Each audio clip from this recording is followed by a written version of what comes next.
Bonsoir, merci d'avoir cliqué cette vidéo. Que le Seigneur Jésus-Christ vous bénisse richement et vous comble de toutes ses grâces. Aujourd'hui, nous allons parler de la séduction. Donc, mon titre est intitulé La séduction du serpent. Le dictionnaire Larousse définit la séduction comme étant une action, le fait d'attirer irrésistiblement une personne, de la charmer ou bien de la corrompre. Donc, la séduction, c'est une action. C'est le fait d'attirer irrésistiblement une personne, de la corrompre ou de la charmer. Donc c'est ça la définition de la séduction dans le dictionnaire. La séduction a toujours été un moyen utilisé par l'ennemi pour corrompre l'être humain. Et ça, c'est depuis la nuit des temps. Et cette stratégie est utilisée justement dans le jardin d'Éden par Satan, le serpent ancien, pour séduire Ève, qui était l'épouse d'Adam, et a ainsi causé la chute de l'humanité entière dans le péché. Cependant, cette stratégie n'a jamais changé. Satan continue de l'utiliser pour séduire l'être humain en général et en particulier les enfants de Dieu. Et il le fait de manière tellement subtile, de telle sorte que si on n'est pas vraiment alerte, si on n'a pas la lumière de Christ, on ne peut pas discerner ce qui se passe dans nous et on tombera facilement dans le péché. Nous allons lire ensemble un texte dans la parole. C'est dans Genèse 3, versets 1 à 5. Donc Genèse 3, versets 1 à 5 que je vais lire. Donc ça dit ceci.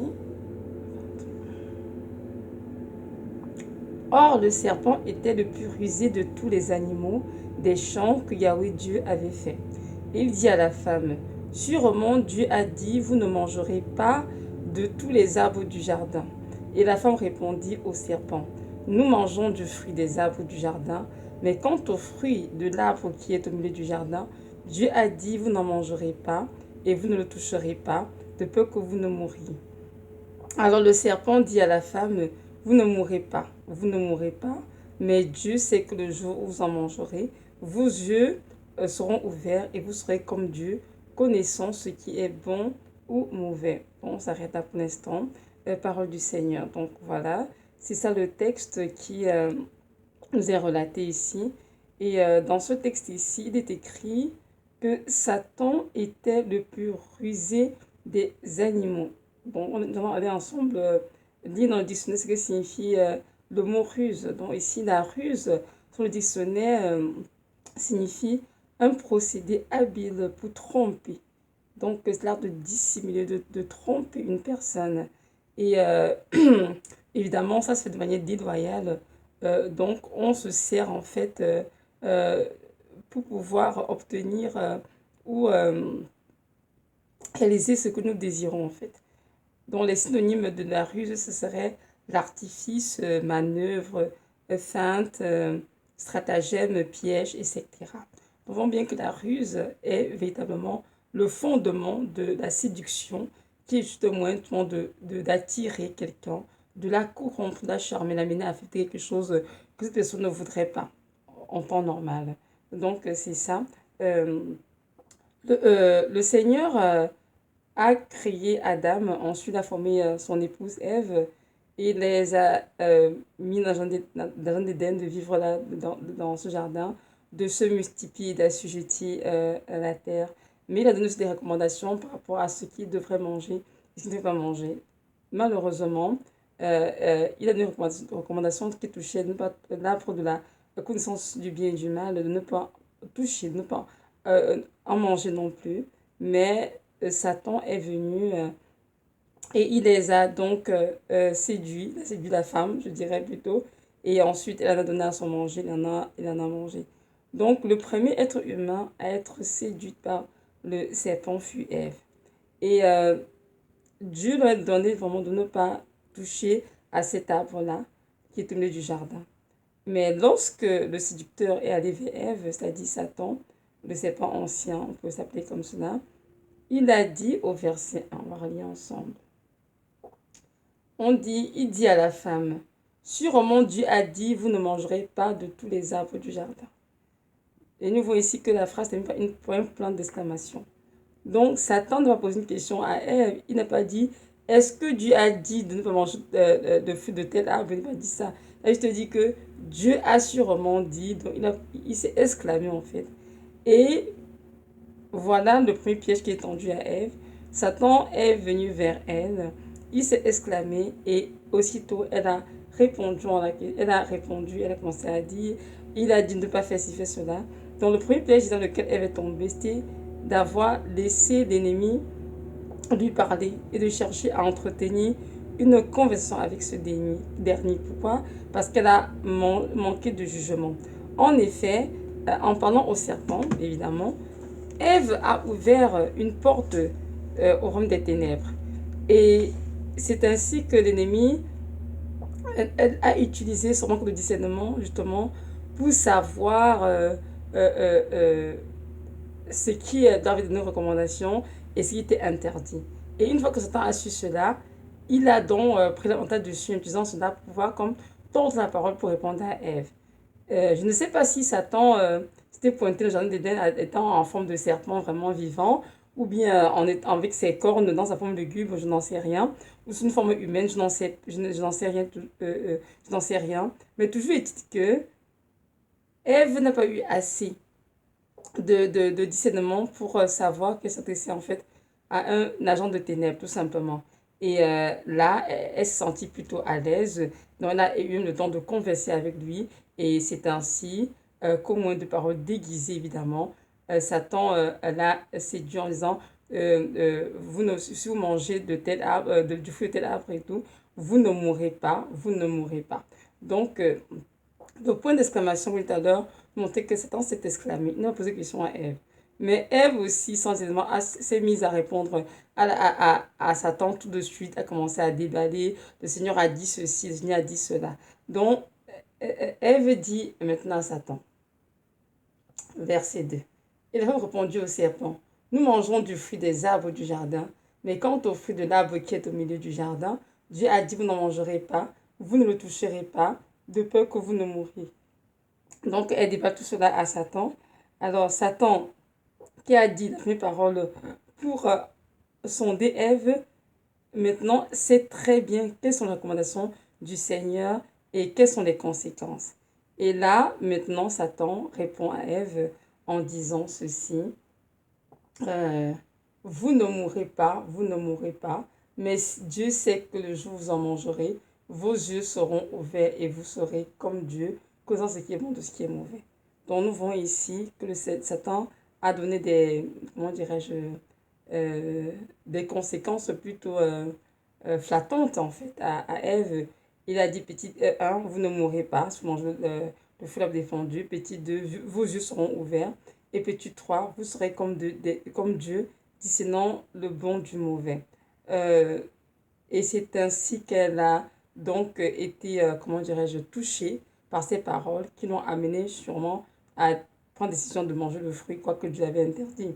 De nos jours, Satan utilise la même stratégie pour séduire les enfants de Dieu. En leur disant, par exemple, si tu commets tel péché, si tu désobéis au Seigneur, tu ne mourras pas. Tu ne mourras pas. Ce n'est pas vrai parce que c'est une grande tromperie. La parole nous éclaire dessus. La parole dit bien que le seuil du péché, c'est la mort, évidemment. Et c'est sûr que lorsque Dieu a dit vous ne mourrez pas, Adam et Ève, il parlait évidemment de la mort spirituelle, hein, pas de la mort physique.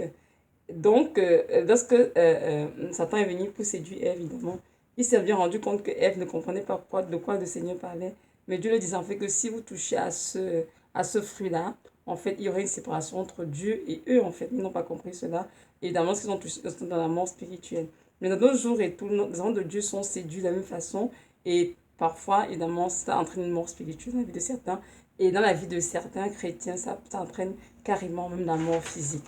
Donc, nous devons comprendre que désobéir au Seigneur est très dangereux et ce n'est jamais sans conséquence. Si Satan nous séduit en nous faisant croire qu'on peut pécher contre le Seigneur et fait ce qui est mal à ses yeux, nous avons de conséquences, ce n'est pas vrai. Ça, c'est une grande tromperie. Et c'est important que chaque enfant de Dieu sache cela. Pour d'autres enfants de Dieu, Satan le dira, si tu fréquentes... pardon. Tel genre de milieu, si tu vas dans telle église, tu fréquentes tel genre de personnes, genre de chrétiens, tu vas grandir spirituellement, tes yeux vont s'ouvrir dans le monde spirituel, tu auras accès à telle dimension, toutes sortes de choses de se raconter. Mais Satan sait très bien que ce qu'il te propose, c'est pour te conduire dans les ténèbres. Car il sait très bien aussi dans son cœur, pour avoir été au ciel, c'est que la seule lampe du chrétien, c'est le Saint-Esprit qui est en lui. Alors, si ce chrétien n'a pas le Saint-Esprit, si ses yeux s'ouvrent, spirituels s'ouvrent ailleurs, c'est sûr que ce n'est pas un autre moyen que celui de Dieu. Et ce n'est rien d'autre que les œuvres de ténèbres, c'est-à-dire la sorcellerie tout simplement. Parce que le Saint-Esprit est la lampe qui est en le chrétien. Et ce Saint-Esprit qui ouvre les yeux de ce chrétien, qui lui donne la grâce de voir ce qui se passe dans le monde spirituel. Ce n'est pas l'œuvre d'un être humain. Alors, si tout esprit intervient, c'est sûr que ce sont que des esprits démoniaques, c'est certain. Donc, c'est important de fuir cela. Je vais lire un texte dans le livre de Jean, Jean chapitre 16, à partir du verset 13, qui dit ceci. Mais quand l'Esprit de vérité sera venu, il vous conduira dans toute la vérité, car il ne parlera pas de lui-même, mais il dira tout ce qu'il aura entendu et il vous annoncera les choses à venir. Il me glorifiera, car il prendra ce qui est à moi et vous l'annoncera. Amen. Donc là, nous voyons bien que le Seigneur nous dit ici que le Saint-Esprit est celui qui viendra s'asseoir en nous et il nous enseignera toutes choses. Il nous dira tout ce qu'il aura entendu et il nous annoncera les choses à venir. Comment? Pas des rêves, des visions ouvertes, fermées, pas des songes ou bien tout simplement pas des paroles. Donc nous voyons bien que c'est le Saint-Esprit en nous. Donc si tu m'écoutes en ce moment et que tu as les yeux spirituels qui sont ouverts, ce n'est pas le Saint-Esprit qui est en toi qui te permet cela. Ça veut dire que tu es sous une puissance satanique parce que c'est Satan qui ouvre tes yeux et normalement dans le but de t'utiliser dans le monde spirituel satanique à ses propres fins à lui. Maintenant, la question qu'on se pose, c'est ceci. Comment Satan a-t-il pu convaincre Ève de manger le fruit? Ça, c'est une bonne question qu'il faut se poser. Parce que Ève connaissait la parole. Elle, c'est ce que Dieu avait donné comme recommandation. Elle a même déclaré les paroles devant Satan. Le Seigneur a dit de ne pas toucher l'arbre cumulé du jardin, de ne pas manger le fruit. Mais malgré tout ce qu'elle a récité, elle a quand même été séduite parce qu'elle a fini quand même par manger le fruit dans son mari. Donc, nous pouvons relire ensemble dans Genèse 3, verset 6. On va aller lire ensemble ce qu'il dit dedans. Ah là là, c'est bon la parole, hein. C'est vraiment bien de prendre le temps de bien saisir ce que le Saint-Esprit va nous enseigner. Donc, voilà. Chapitre 3, à partir du verset 6, on va lire ensemble ce qui est dit.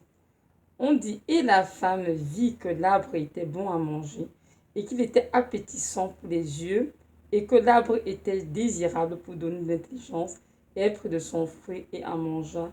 Et elle en donna aussi à son mari qui était auprès d'elle, et il en mangea. Parole du Seigneur. Dans le verset 6 de Genèse 3, nous relate bien que Ève a trouvé le fruit qui était bon à manger, appétissant pour les yeux, et un fruit désirable pour donner de l'intelligence. Donc la vérité, c'est que Ève était séduite parce que dans son cœur, il y avait de la convoitise. Parce qu'on parle du fait que quelque chose soit appétissant pour les yeux, quelque chose qui est bon à manger, ça veut dire qu'elle a convoité le fruit, elle a voulu le manger, alors que Dieu avait dit non à cela. Nous devons comprendre que Satan utilise toujours les choses qui sont dans nos cœurs pour nous séduire. La convoitise qui est en nous, c'est ça que l'ennemi utilise toujours depuis des temps pour nous faire tomber dans le péché.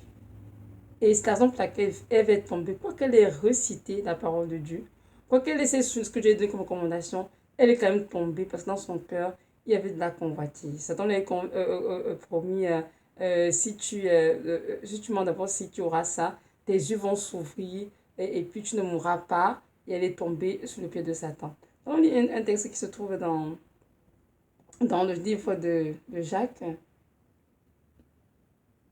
Jacques chapitre 1, c'est ça, de versets 14 à 15. Donc je vais lire. Mais chacun est tenté quand il est attiré et attrapé avec un appât par sa propre convoitise. Puis quand la convoitise a conçu, elle enfante le péché, et le péché étant consommé produit la mort. Parole du Seigneur. Jacques a très bien expliqué ça dans ce texte et tout. Satan utilise toute la convoitise en nous pour nous attirer. Et lorsque nous avons convoité, et lorsqu'on a la convoitise a conçu, elle enfante le péché, et le péché, évidemment, étant consommé, produit la mort, vous voyez. Alors que Satan a dit au début, oh non, si tu mens, tu ne mourras pas, tu ne mourras pas. Nous voyons bien ici que si elle pêche, elle allait mourir, évidemment. Ils ne sont pas de la mort spirituelle, comme j'ai dit tout à l'heure. Donc nous voyons bien que le péché cause dans la vie du chrétien la mort spirituelle, c'est-à-dire la séparation d'avec Dieu. Un chrétien qui a péché est automatiquement séparé de Dieu, mais c'est au moins de la repentance, qu'il y a une réconciliation et puis un rétablissement de la communion entre Dieu et ce chrétien. Donc, et c'est très dans ce texte et tout, que c'est la convoitise qui a fait en sorte que malgré que Ève se soit souvenue des paroles du Seigneur, de sa recommandation, quoi qu'elle les ait récitées, elle est quand même tombée dans le piège de Satan. Mais maintenant, ma question est celle-ci. Toi qui es en ce moment, qu'est-ce que tu convoites dans la vie? Qu'est-ce que tu désires? Est-ce que c'est une personne? Est-ce que c'est une carrière? Est-ce que sont des vêtements? Est-ce que ce sont des livres? Est-ce que c'est un statut social? Est-ce que tu es dans un pays peut-être installé? C'est important que tu t'assures en tant qu'enfant de Dieu que ce qui est dans ton cœur est vraiment né du cœur du Père. Pourquoi? Parce que Satan a utilisé ce qui est dans ton cœur pour te séduire et te conduire en enfer. Il va te présenter un cadeau bien emballé. Tu auras l'impression que c'est de Dieu. Mais à l'intérieur de ce cadeau serait le poison qui est ce poison. C'est pour t'infester, te détruire et te conduire tranquillement en enfer. Je vais lire une autre parole qui se trouve dans 1 Jean 2. Voilà, 1 Jean 2, de verset 15 à 17. Donc, je vais lire. 1 Jean 2, verset 15 à 17 dit ceci. N'aimez pas le monde, ni les choses qui sont dans le monde. Si quelqu'un aime le monde, l'amour du Père n'est pas en lui. Car tout ce qui est dans le monde, c'est-à-dire la convoitise de la chair et la convoitise des yeux et l'orgueil de la vie ne vient pas du Père, mais vient du monde. Et le monde passe avec sa convoitise, mais celui qui fait la volonté de Dieu demeure éternellement. Parole du Seigneur. Donc ici, notre frère Jean, l'apôtre, a bien expliqué que la convoitise de la chair, la convoitise des yeux et l'orgueil de la vie ne viennent pas du Seigneur, mais tout simplement de Satan. Et que si ces choses sont en nous, l'amour du Père n'est pas en nous. Donc c'est important, enfant de Dieu, de fuir la convoitise de la chair, de fuir la convoitise du monde et l'orgueil de la vie. Ici, par exemple, l'orgueil de la vie en passant. Tout à l'heure, nous avons lu dans Genèse 3, verset 6, qu'elle a trouvé que le fils était désirable plus de l'intelligence. Et ça a causé une tromperie de Satan. Nous savons tous en tant qu'enfants de Dieu que la sagesse et l'intelligence viennent du Seigneur et non de l'être humain.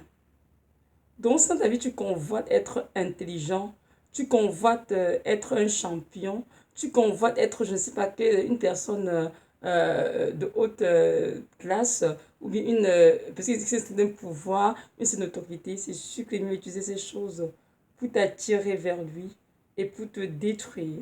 Il va donner ce qu'on appelle un semblant d'intelligence et tout, mais c'est que cela va te conduire tout droit en enfer.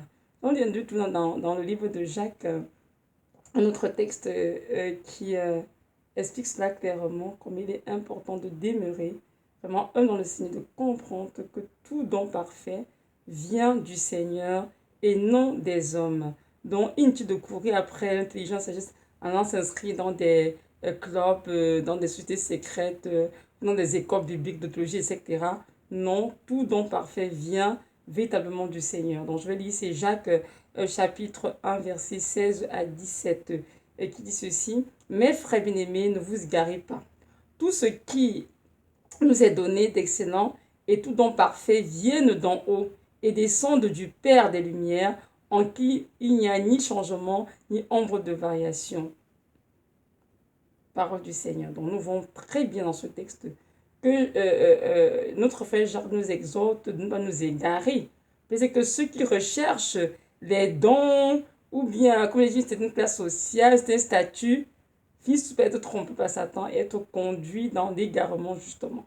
Donc, il nous rappelle ici que tout don parfait vient d'en haut et descend du Père des Lumières. Qui est le Père des Lumières? Jésus-Christ de Nazareth. Et la parole est très dessus. Hein. Dans les livres de Proverbes, c'est bien mentionné. La sagesse et l'intelligence viennent de Dieu, de Jésus-Christ de Nazareth, tout simplement. tout ce qu'on veut aussi dehors pour l'intelligence, pour faire être des champions, tout de choses, ça sont des choses du désir du diable, c'est le du Seigneur. Donc c'est à chacun de prendre garde et de faire vraiment attention.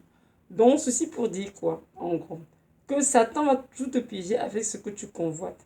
Donc c'est le temps vraiment que tu demandes au Seigneur de mettre dans ton cœur les désirs qui viennent de lui et de fuir tout de convoitise dans la vie, de fuir l'orgueil de la vie, l'orgueil de vouloir être comme Dieu, de vouloir régner, de vouloir posséder ci et ça, de vouloir être intelligent, de vouloir démontrer aux gens qu'on a le pouvoir. Toutes ces choses vont te conduire, toutes vont dans les filets de Satan. Et ce sera très dommage pour toi. Donc, c'est le temps vraiment de t'arrêter, de te repentir et vraiment de chercher plutôt à t'humilier et à vivre la vie que Dieu a pour toi et de mettre dans sa volonté.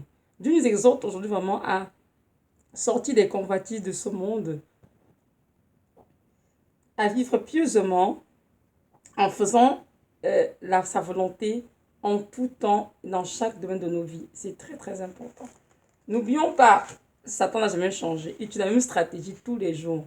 Il se déguise sous plusieurs formes. Il essaie de battre la séduction. Il essaie d'être rusé, comme il l'a dit. Il utilisera toutes sortes de méthodes pour nous attirer dans ses filets. Donc, c'est à nous d'utiliser notre discernement pour pouvoir faire attention à ne pas nous laisser piéger par lui. De nos jours, Satan agit de la même manière qu'on le dit. Il sait très bien que s'il se présente devant nous avec ses cornes dans sa forme vraiment vilaine, lugubre, démoniaque, personne ne l'écouterait. On va tous fuir, ça c'est certain. Alors, il a choisi subtilement en nous présentant vraiment un cadeau bien emballé, avec un emballage que je dirais correct, qui est attirant, mais à l'intérieur, ce qu'il trouve, c'est du poison pour détruire nos âmes et pour nous conduire tout droit en enfer. Évidemment, ceux qui manquent de discernement, ceux qui tombent dans le choix de pied, parce qu'un enfant de Dieu, normalement, doit comprendre que plus que jamais, il doit user de beaucoup de discernement dans tout ce qu'il fait. Que ce soit dans ses relations, que ce soit au niveau de son emploi, de sa vie personnelle, dans tout en fait, il faut discerner à chaque fois qui est-ce que j'ai en face, quel esprit est en train de me parler en ce moment. C'est très important. Parce que si on ne discerne pas, on peut se permettre de faire n'importe quoi et être justement des personnes vulnérables qui pourraient être touchées par l'effet de Satan rapidement. Donc, nous devons comprendre que le temps est là où les chrétiens doivent arrêter de se limiter à la lettre, hein, c'est-à-dire réciter les versets obligatoires à travers, mais vraiment mettre la parole de Dieu en pratique et avoir la vie de l'esprit. C'est qu'il y a la parole que mes paroles sont esprit et vie, dit le Seigneur. Donc, la vie chrétienne ne se résume pas juste à une mémorisation de la Bible de Genèse à Apocalypse ou bien une récitation, comment dirais-je, à travers des versets bibliques. Vivement vivre la vie de l'Esprit, c'est-à-dire il faut être conduit le Saint-Esprit. Bien que la parole de Dieu soit là, il faut que nous sachions très bien comment elle doit être utilisée et dans quelles circonstances d'ailleurs.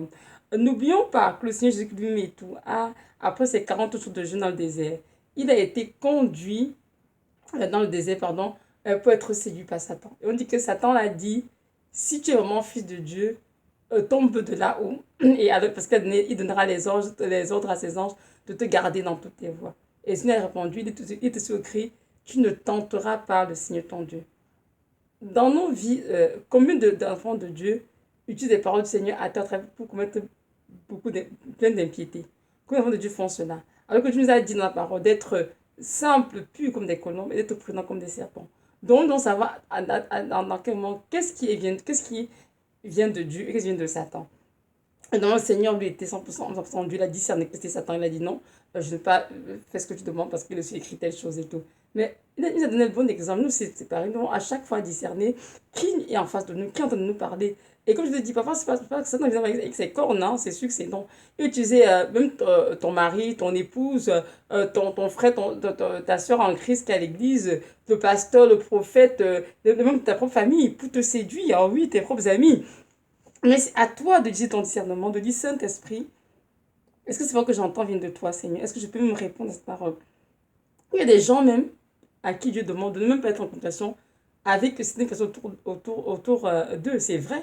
Pourquoi? Parce que Dieu sait que juste le fait de communiquer avec ces personnes, et on finit par se faire infester et tomber dans les pieds de Satan alors que ce n'est pas ce que Dieu a prévu pour ces personnes-là. Ça, je vous le dis.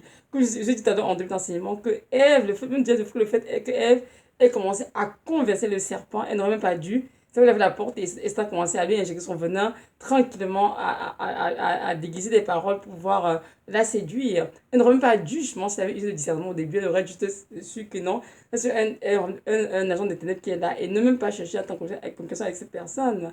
Oui, c'est très très important parce que les gens viennent devant nous et parfois sont des êtres humains qui sont des hommes c'est famille aussi parfois sont tout simplement des démons qui sont incarnés en chair humaine, ne sont pas des êtres humains du tout. Donc on voit très bien que si on est dans ce genre de personnes et qu'on n'est pas, on n'est pas de discernement, on se mettra à être pris dans le piège et à les écouter alors qu'ils sont là pour faire un travail spécifique auprès de nous, qui vient d'autre de nous tuer et nous conduire en enfer. N'oublions pas que dans Jean 10, verset 10, que le diable ne vient que pour dérober, détruire, égorger. Donc quand Satan vient dans ta maison, qu'il vient vers toi, ça pour te faire du bien, aucunement, peu importe la stratégie qu'il utilise et tout, le but est tout le même, c'est de te détruire, de t'anéantir, de te conduire en enfer, parce que là où il règne. Donc il faut tout garder ça à l'esprit.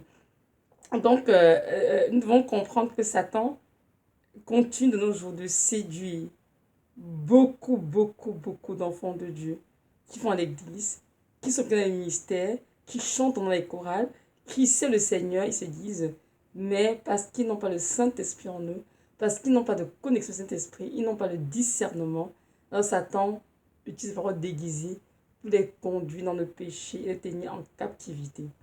Je vais donner un exemple. Nous comprenons bien les questions. Il y en a qui vont dire Dieu est amour. Donc, il nous demande d'aimer notre prochain comme nous-mêmes. Donc, ces personnes vont rester ces versets à l'église tout le temps. Elles vont chanter des chansons dessus Dieu est amour, je donne ma vie mes frères, etc. Mais dans le cœur, ces personnes sont des hypocrites. Parce qu'elles entretiennent dans le cœur la haine, le ressentiment, l'amertume à l'égard de leurs frères et sœurs. Mais Satan va venir leur dire, mais non, c'est dans ton cœur, personne ne voit. Et en plus, c'est tes frère qui a eu tort, hein. Tes soeurs a eu tort. Donc, tu as le droit d'être en colère et c'est toi qui as raison. Donc, reste dans ton coin, quand tu es à l'église, tout, fréquente-les, mais comme dans ton cœur, tu entretiens ces choses. Oh non, rien t'arrivera et toi, parce que tu sais que de toute façon, c'est toi qui as raison. Tu n'as pas tort dans peut-être un conflit qui s'est passé à l'église. Voyez-vous, donc Satan va te dire à cette personne qui est chrétienne de continuer à l'église, de jouer son jeu, d'embrasser les frères dans la foi, de faire semblant comme si elle les aimait, mais au fond d'elle, elle ne les aime pas du tout. Donc Satan utilise son cœur pour une l'hypocrisie et entre ainsi en elle pour l'utiliser pour détruire la vie des autres personnes. Donc elle fait semblant, elle va à l'église alors que dans son cœur, il y a trop de choses sales que Dieu n'approuve pas. Donc voyez-vous, cette personne est prise en captivité, Dieu de l'hypocrisie, elle joue le jeu de Satan, il est content, le Saint-Esprit est attristé, il peut finir par la quitter. Et si elle meurt dans cet état, évidemment, cette personne finit sa vie en enfer, malheureusement, parce qu'avec son temps, elle à l'église a joué un rôle. Parce que l'ennemi a convaincu comme quoi elle aurait raison. Dans le conflit qu'il y a eu à l'église, c'est le frère et la soeur qui ont eu tort. Donc, elle n'a pas à s'en faire. Et comme on va admettre qu'elle a raison, alors c'est juste mieux de jouer leur jeu, quoi, de faire semblant, comme tu allais bien, alors qu'au fond, rien ne va. Et cette personne va rester des vestiges d'amour, va te dire, oh mon frère, ma soeur, je t'aime. Mais au fond de son cœur, c'est très bien que je te déteste, je ne t'aime pas. Et nous savons tous que Dieu voit les cœurs. Et c'est lui qui va nous juger à la fin des temps. Donc c'est important de ne pas perdre cela de vue. C'est Dieu qui nous juge à la fin des temps. Et c'est lui qui sait dans notre cœur. Il n'y a rien de caché, il doit être découvert. Un autre exemple. Euh, Dieu va dire à une jeune femme peut-être à l'église, mon enfant, arrête de t'habiller comme ceci, puisque tu t'habilles de manière indécente, on voit ta nudité, et puis tu séduis comme ça dans cette tenue, c'est pas t'habiller comme ça et tout, il faut te couvrir. Il va te dire, notamment, il désapprouve peut-être le maquillage, les faux cheveux, etc. Tout le kit des femmes. Mais Satan va dire à ses sœurs, mais non, ça c'est légalisme, ça, toutes ces affaires. Qu'est-ce que Dieu a à faire avec ton apparence? Tu regardes au cœur, hein. Et que dans la parole que Dieu ne fait pas, ne fait pas cas de l'apparence et tout, mais il regarde au cœur. Donc, tu peux t'habiller comme tu veux. En plus, tu es la mode. Tu dois être belle, tu dois être respectable, séduisante. Et il faut que tu sois comme une femme hein, de cette... de cette génération, comme une vieille maman qui s'habille n'importe comment. Et la femme chrétienne qui aime bien se maquiller, se décorer avec des faux cheveux, les faux ongles, les faux cils, les rouges à lèvres, les dentilles, etc. J'en passe. Elle va continuer de faire cela parce qu'elle veut être belle. Elle veut être cette femme qui séduit des gens lorsqu'elle passe, tout le monde acclame. Mais au fait, Satan sait très bien que c'est ce ira à l'église. Elle va faire des choses pour le Seigneur. Elle va chanter pour le Seigneur. Elle va faire toutes de choses pour le Seigneur. Mais il sait très bien qu'elle ne finira jamais sa vie au ciel si elle ne se repent pas. Parce qu'il sait très bien que la sœur est poussée par des esprits démoniaques, des esprits de sirène des eaux, qui l'ont convaincu que sont ces artifices en fait qui la rendent belle, attirante et séduisante. Donc, dans sa tête, il y a une pensée qui est là. Tant qu'elle va le fond de teint, tant qu'elle va maquiller, tant qu'elle va le bijou et toutes sortes de choses, elle n'est pas belle.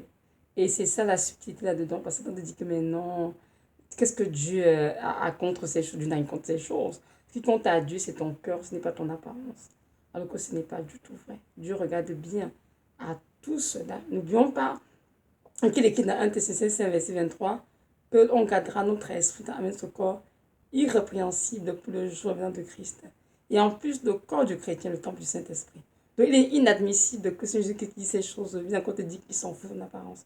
Ce n'est pas vrai, ma soeur dans le Seigneur. Jésus-Christ ne se quelque chose de ton cœur, il de tout ton être, ton esprit, non mais ton corps. Donc, ton corps doit être bien tenu pour sa gloire. Tu dois bien t'habiller, bien te couvrir et ne pas exposer ta nudité. Tu arrêtes de te maquiller, de te mettre des faux cheveux, les faux cils, tout le kit et tout. Bref, tout ça veut du diable parce que ces choses te souillent et font de toi, comment dirais-je, un vase, pardon, souillé pour le Seigneur, que Dieu veut que tu sois un vase sanctifié qu'il va utiliser pour sa gloire. Donc, Satan vient tromper plusieurs, disant que non, ce n'est pas vrai. Et puis, il y a ceux qui vont envoyer des pasteurs, on leur dit, mais non, ce sont des bêtises, c'est quoi d'enseignement, habillez-vous avec vos pantalons serrés, mettez ce que vous voulez sur vous, ce n'est pas grave. Dieu regarde au cœur, Dieu regarde l'apparence. Ça, c'est une grande tromperie. Et beaucoup, beaucoup de sœurs tombent dans cela. Et j'espère que plus on se réveiller, ils vont se repentir parce que certains doivent dire que oh, si tu fais ça, Dieu ne te reprime pas et tu ne mourras pas. Mais la vérité, c'est que tu mourras. Si tu ne te repens pas de ce que tu fais, tu n'as pas de mettre ces choses sur toi. Si jamais tu t'as mort dans cet état, tu iras en enfer. Et c'est ça que tu passes toute ta vie à faire, à te maquiller et à mettre toutes ces affaires sur toi. Donc, c'est important que tu comprennes que tu dois absolument arrêter ça. Il y en a de même pour ceux qui aiment mettre des habits très décolletés, les dos nus, et quand tu parles, on dit que maintenant, je mets comme une veste par-dessus ou un chandail ou un pull pour comme cacher, on ne voit pas. Et moi aussi, avant, je faisais ça en passant, hein, mais je me fais comprendre clairement quand c'était une trompe d'ennemi. Parce que mettre le pull vert ou une veste sur une robe dos nue ou bien tout simplement un bustier, peu importe ce que c'est, dos nu ne change en rien l'esprit en arrière. La robe d'ONU était, ou la robe d'ONU, la robe sans bretelles, a été fabriquée dans le but d'exposer le corps, de séduire. Donc on couvre cela avec, comment dirais-je, une veste, un chapeau, parce que ça ne change rien. L'esprit en arrière le même, esprit de séduction. Et de même aussi pour les habits qui sont transparents. Beaucoup de jeunes filles mettent des affaires transparentes, ils mettent en dessous comme des bustiers pour cacher le corps, quoi. Et moi, dans le passé, je mettais des choses comme ça. Je me fais comprendre que non, ma chère, ça ne change rien. Les vêtements qui sont faits transparents ont été faits à la base dans le but de séduire. Donc, quoi que tu fasses, que tu mettes en dessous, par-dessus, ça ne change rien. C'est transparent quand même. Et le but, c'était pour séduire. Donc, ça fait, c'est toujours un habit indécent. Donc, il faut tout simplement jeter toutes ces choses-là et ne plus toucher cela.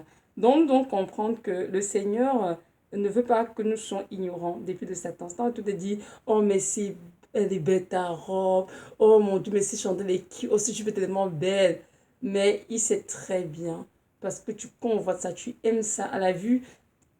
Ça est très très joli, mais il sait très bien que si tu mets sans toi, sur toi, pardon, tu es en train de pécher contre Dieu. Évidemment, ce qui t'attend, c'est la mort spirituelle et même parfois la mort physique. Si tu ne te repens pas, donc c'est ça. Et aussi, c'est un homme à qui Dieu dira, non pas Dieu, pardon, Satan va dire, mais tu sais, tu couches avec cette fille, et tu vois, elle est très belle, elle est vraiment mignonne, tu couches avec elle et tout, c'est pas si grave, hein. Tu sais que notre chair est faible, hein, et que de toutes les façons, ce qui est la parole, hein, que l'esprit est disposé, mais la chair est faible, hein. Donc toi, tu vois bien, tu as l'esprit disposé à ne pas commettre d'adultère, mais tu vois, t'es marié, mais c'est pas grave, tu peux quand même coucher une seule fois, et après tu demandes pardon à Dieu, Dieu va te pardonner, parce qu'il dit dans la parole, hein, que si tu confesses tes péchés, il est juste et bon pour te pardonner et pour te purifier toute iniquité. Donc c'est pour ça qu'on continue.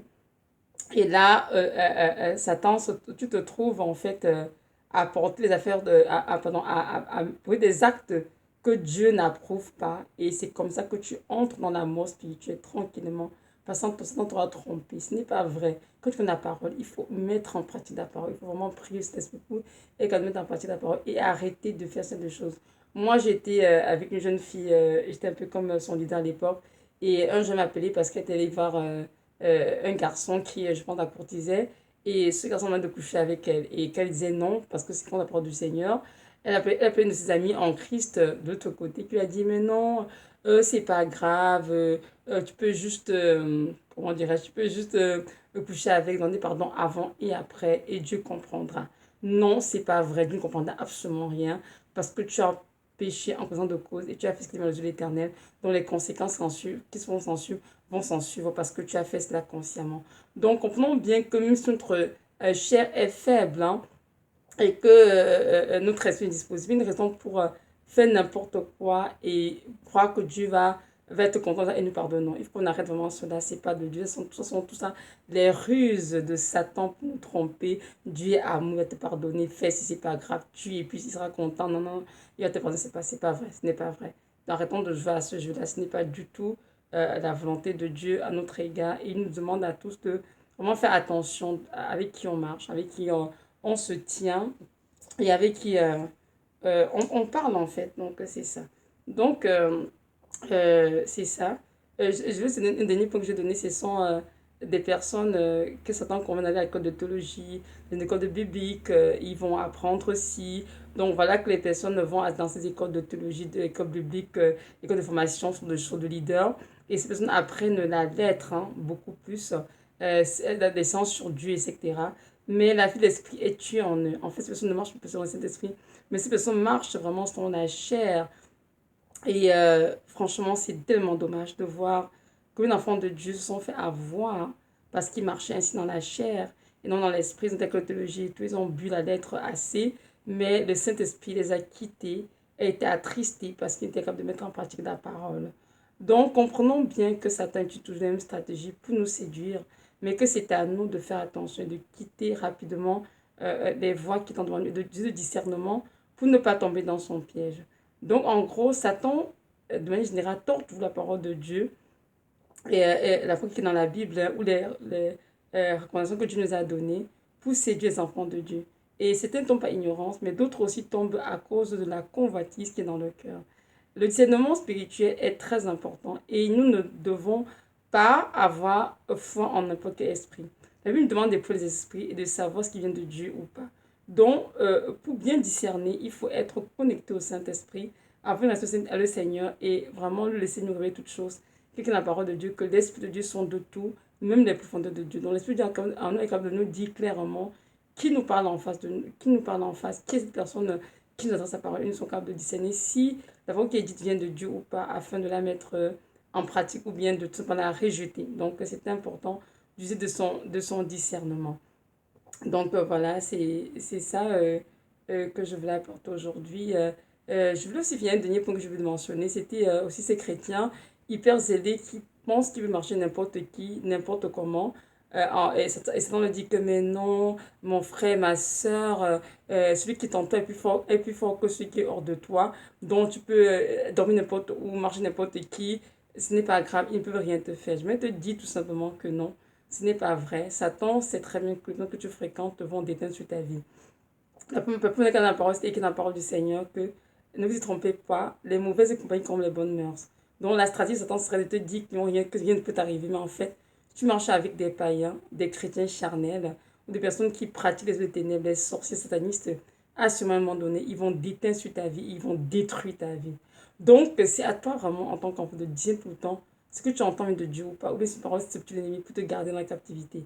Donc, j'aimerais vraiment nous encourager tous tout à l'heure tous vraiment à chercher la face de Dieu et à reconsidérer nos voies et vraiment user notre esprit de discernement, avec le Saint-Esprit pour tout le temps savoir qu'est-ce qui vient de Dieu ou pas. Donc, c'est ça. Voilà.